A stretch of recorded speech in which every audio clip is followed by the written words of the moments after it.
First of all, change the workspace on 3D modeling.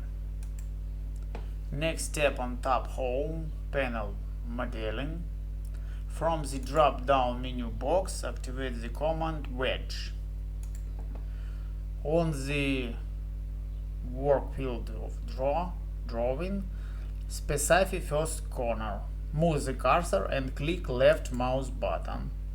Next step, move the cursor or enter number from the keyboard, maybe 600 and 500. Next step, move the cursor, specify higher or enter from the keyboard, maybe 60. Ooh, so many. Sorry. Change the wireframe on, change the visual style on realistic, and we have